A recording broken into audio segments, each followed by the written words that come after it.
There's something in the air, or maybe it's the watercolor. Either way, be prepared because you are about to fall in love. Did you like my pun there? Anyway, the wait is over. The most breathtaking autumn watercolor is finally here, and it is worth falling for. So what are we waiting for? Let's jump right in. Let's quickly pull out our watercolor supplies and then we can get started. I've got here my watercolor paints, a paper towel, some clean water, and then of course some watercolor paper. Now I do have a lightly penciled sketch on my paper already. It might be hard to see though, so let me pull out a darker version so you can get an idea of what we have going on here. Now this might be slightly more difficult of a piece to freehand, but to help you out today, I will be putting this outline in my Etsy shop so you can just print and trace this outline right onto your watercolor paper using a light table or even just a well-lit window in your house, and then you're all set to paint. And because I didn't show you how to draw this for yourself today, I will be putting this outline at a 20% discount for 1 week. So now that we have our sketch and it's all set, we just need some brushes and then we can get to painting. I will be using some of my personally designed Craftamo brushes today, so if you have a set, go pull that out. I think we only need maybe 2 brushes to paint this piece with. Let's pull out the number 6 round and the number 1 rigger. And just as a side note, these brushes will be back in stock in just about a month, so make sure to sign up to be notified when they are available again using the link I have in the description of this video. That way you will be among the first to know when they are ready. I will also list information and links to any of the other products you see me using today, and I'll have those in the description as well. I'll just tape my paper down really quickly and then we can start painting. I've already got a few autumn colors on my tray today, but we will go over all of the colors that we need for this piece in just a minute. I think we'll start by painting in the glass bottle first, actually. This is probably going to be the most difficult part of the piece, so we're just going to tackle that right off the bat, but I'm telling you, if you can paint this, the rest of the piece is going to be a cinch. Now, because I'm wanting this to give the illusion of a clear glass bottle, we don't need a ton of color. I'll just pull out a little bit of Payne's gray, and I'll probably water it down a little bit as well to keep it lighter in value. I'll just warm up this gray color with a touch of cadmium red. Okay, now we are going to paint the bottle using the wet on wet technique because we want the color that we put here to be soft and light and spread easily. So I'll just take a touch of clean water and paint the space of the bottle first, going around the 2 small highlights at the bottom right-hand corner.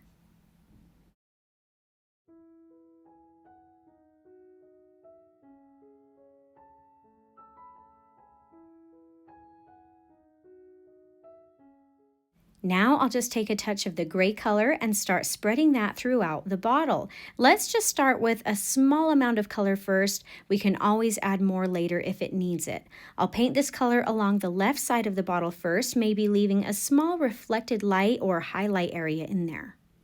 Then I'll spread the color out to more of the middle area of the bottle, again leaving some white highlight spots here and there. And then I'll just paint in a hint of color along the right side of the bottle as well, just so that it stands out a little bit from that white background of the paper. I'll also just paint a little bit of color around those 2 white highlights that we didn't put any water on earlier, and then maybe a little bit of color around the base of the bottle. This is a great start. I might need to add in just a hint more color in here now that we kind of have that base layer down. So I'll take a touch of some of that light watered down Payne's gray again and add that to a few spots around the bottle to create a bit of contrast.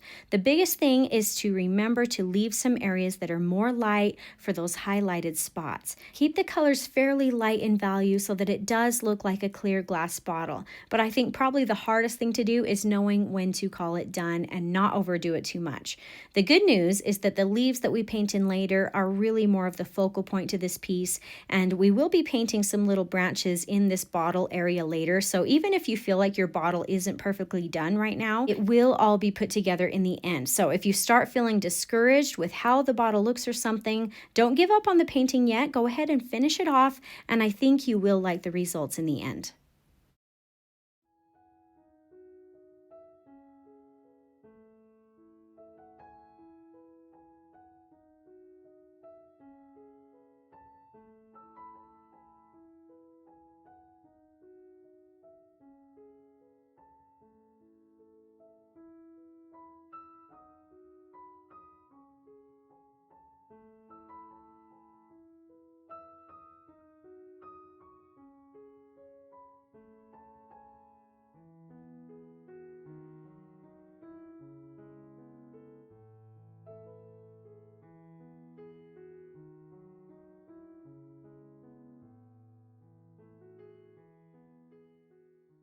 Okay, not too bad. Let's just let that dry a little bit and work on the top rims of the bottle next. I'll also paint this wet on wet, and just like before, I'll leave a tiny little line along here unpainted for a nice white highlight spot. When you're ready, then go ahead and add a little bit of color on here next, painting around that highlight, and then maybe adding in just a spot more of darker color for some nice contrast.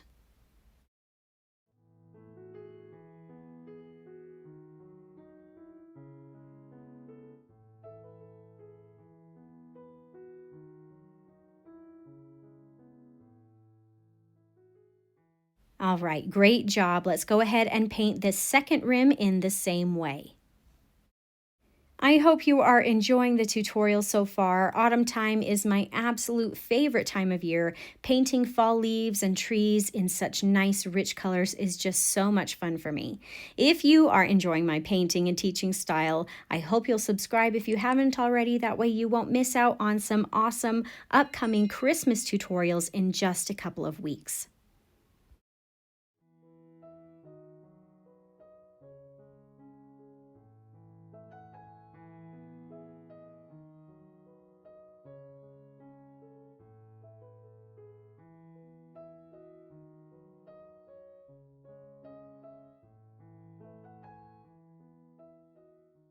Okay, that looks pretty good, I think. Let's go ahead and mix up some colors to paint the autumn leaves with next. We want some nice rich colors for this. So first off, let's pull out some Gamboge for a nice yellow color. Then next up, we will pick out some cadmium orange. Then down here, we'll have some cadmium red with maybe just a hint of the cadmium orange for a nice rich red-orange color. And lastly, for a dark accent color, let's mix up a little bit of burnt umber with some cadmium red. And actually, maybe before we get to painting the leaves, let's use a small amount of some of these colors down here below the vase for the table that it's sitting on. I'll take a touch of water and just spread a little bit of that down here first. It's a little bit tainted with color right now, but that's okay because we are going to be adding more color in just a minute.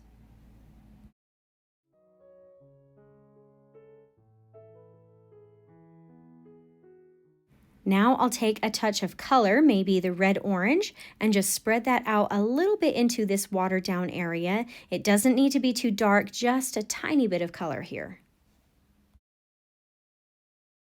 I think I will even add some brownish red in at the base of the bottle as well, just for some accent shadow.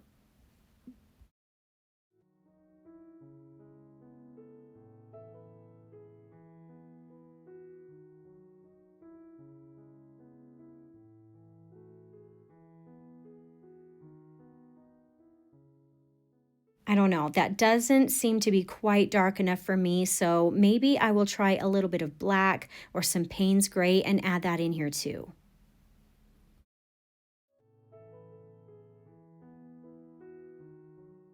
All right, that looks a little bit better. While this is all just a little bit wet, I think I'm going to go ahead and paint this small base leaf area here as well. Then it can kind of blend into this table a little bit. I'll just use some of that brownish red color for this.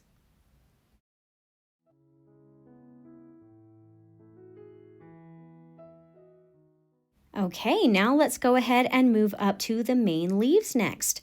As we start painting these in, I'm just going to work my way from light colors at the tip down to darker colors at the bottom. So I'll take the gamboge first and start painting in the upper tip area of the leaf. And then after I move that color down a little ways, I'll move on to the cadmium orange next and blend that into the yellow while it is still wet. And if it works better for you to paint these wet on wet, you can of course do that. Today I'm choosing to paint wet on dry though, with the color just going straight onto the area without any water first. Having a wet layer tends to water down the color a little bit, and I really want these to be bright, rich, and vibrant today. So I'm just painting the color straight on here.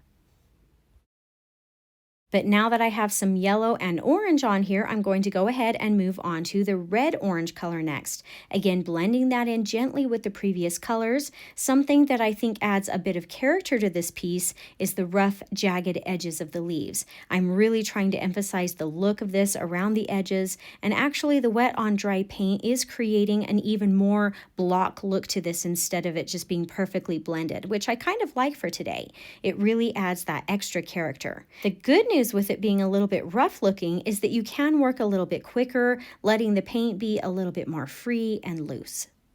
You know, at this point, I may even just take a touch of pure cadmium red and add that in here also. And then at the very base of the leaf, I'll add in some of that brownish red to finish the leaf off. This looks really good. I am loving how bright and rich these colors are.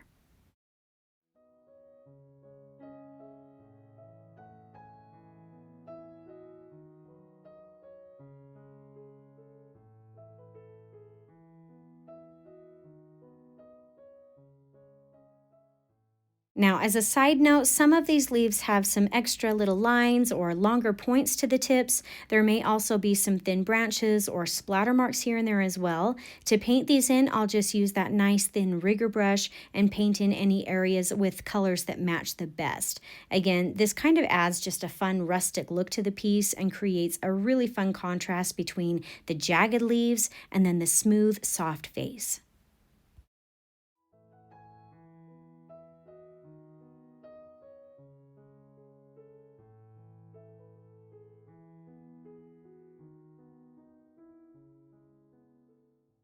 Okay, very good. Let's go ahead and paint in the next few leaves in basically the same way with the graduating colors from light to dark.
All right, this is so fun. I really like how it's turning out so far.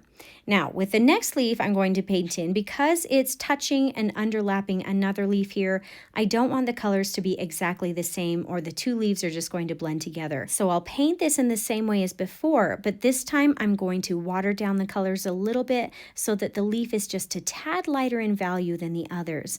These lighter colors will not only separate it a bit, but also help push it back into the background area a little bit more as well.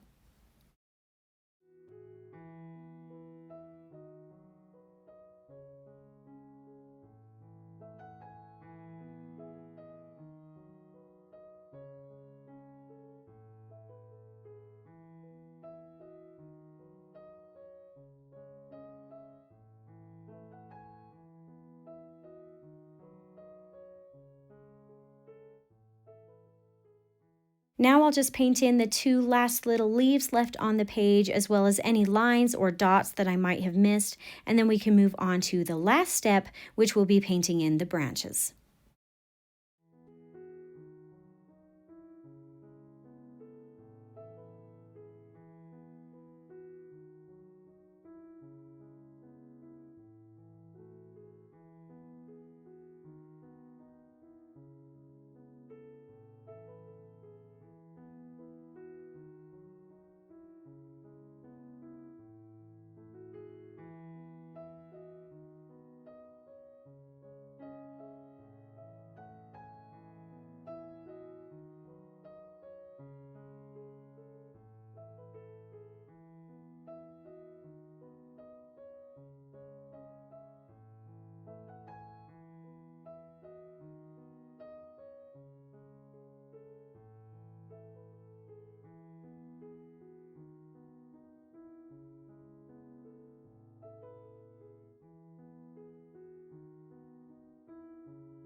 Very good. I'll just freshen up some of my colors here, the burnt umber and the Payne's gray, or you could use ivory black if you'd rather.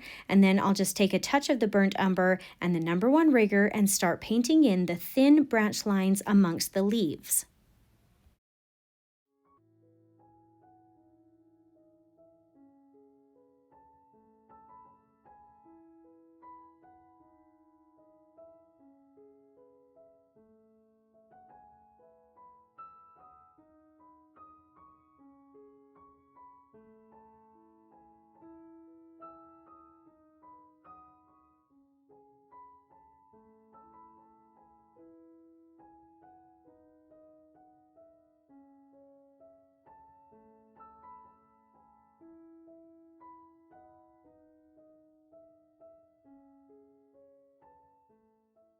Pretty good, but I just realized that I forgot to paint that last little leaf down on the table, so I'm just going to switch back to my number 6 again and paint that in really quickly, and then we can get back to painting in the thin branches with the rigger.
Now that I have all of the thin brown branches put in here, I'll take the number 6 round and paint in one that's a little bit thicker in the center of the bottle. I'll start this off with some brown paint as a base layer color, but then while that color is still wet, I'll take a touch of the Payne's gray and add in some darker value in here as well.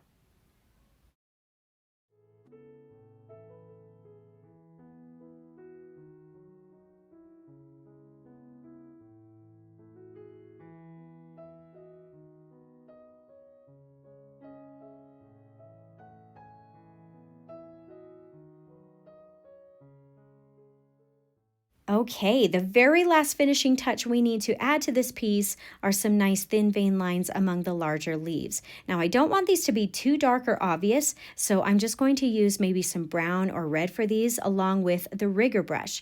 Then I'll just paint in a few thin vein lines in here and there. This is supposed to be a very subtle little detail, but it really finishes off the look of this piece. And when you're done and your painting is completely dry, you can take a good eraser and erase any leftover pencil lines that you might still be able to see. I don't know if you're like me, but I didn't paint perfectly within the lines, so that's just going to clean up the look a little bit.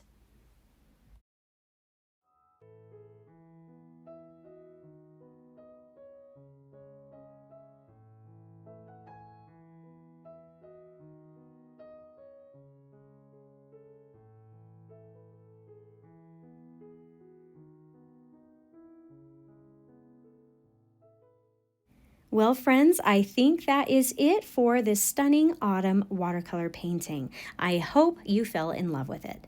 I think it turned out really good and it looks really pretty. It's a perfect piece to display throughout this season.